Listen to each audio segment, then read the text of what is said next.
In this section, you can count on taking three different kinds of derivatives. Derivatives of polynomial functions, derivatives of rational functions, and derivatives of radical functions.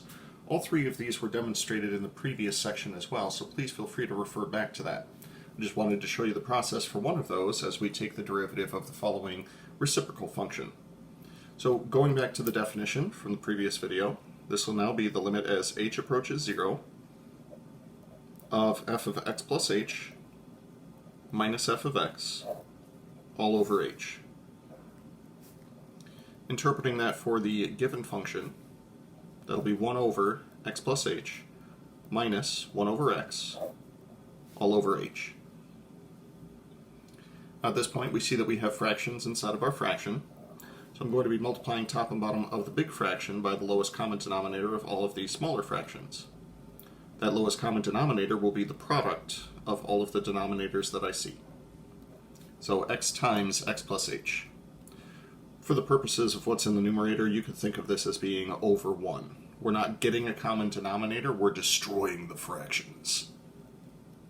One of my favorite pastimes, destroying fractions. So when we distribute these two factors to the first fraction, the x plus h's will cancel out, leaving us with just a factor of x. Same logic for the second fraction up top. The x's will cancel each other out, leaving us with x plus h. Please note that I'm using parentheses there because we are going to see some distributive property take place. In fact, that'll be the next step of algebra. We distribute the minus sign, and we get x minus h all over h times x plus h. In the numerator, we can now combine like terms. X minus x will cancel, leaving us with negative h over the same denominator. Now this is good news for us because we now have an h that we can factor from the numerator to cancel with the h that's in the denominator. Upon canceling those, what's left in the numerator will be negative 1. What's left in the denominator will be x times x plus h.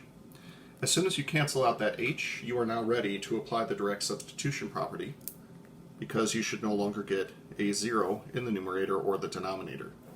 So that'll be negative 1 over x times x plus 0, better known as negative 1 over x squared. So yeah, that's our reciprocal function, and we'll probably do, you know what, I'm just going to continue the video. Let's go for it. This time I'm going to switch things up. We'll call it g of x. So find g prime of x for g of x being equal to the square root of x plus 3. Yeah, that sounds good. So with that in mind, g prime of x is going to be equal to the limit as h goes to 0 of g of x plus h minus g of x all over h.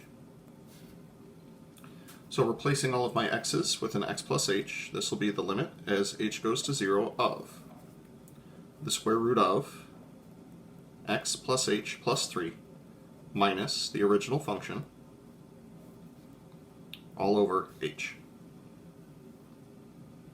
So we find ourselves with an indeterminate form that contains radicals. Now, like we talked about in a previous series of videos, anytime you're dealing with radicals, you're going to multiply by the conjugate of those radicals. I am running severely low on space, so this is going to be a little bit crammed in here.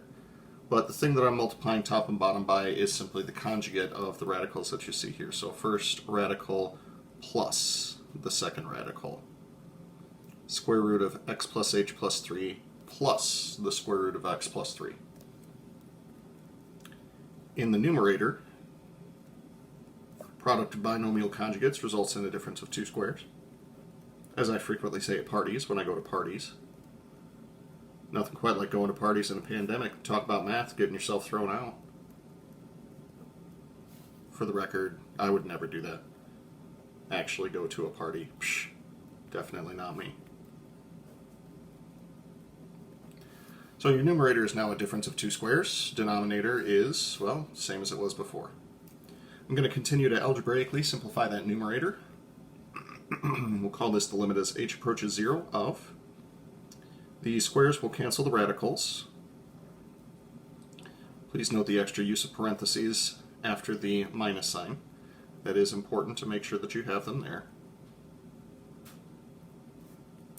And the denominator stays the same as the previous step. Now, the reason that those parentheses are important is because it demonstrates that both the x as well as the 3 are being subtracted. So the x's will cancel, the 3's will cancel, and we will be left with nothing more than an h in the numerator. So limit as h goes to 0 of h over h times the sum of the two radicals.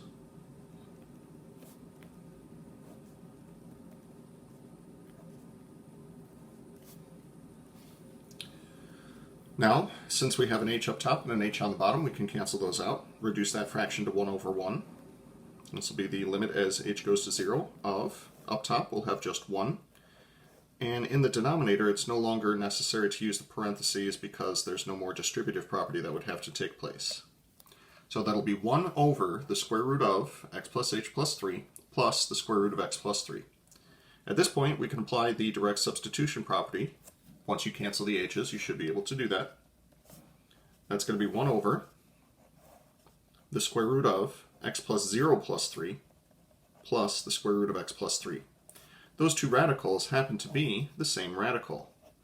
Combining those together will give you 1 over 2 square roots of x plus 3. And that is that.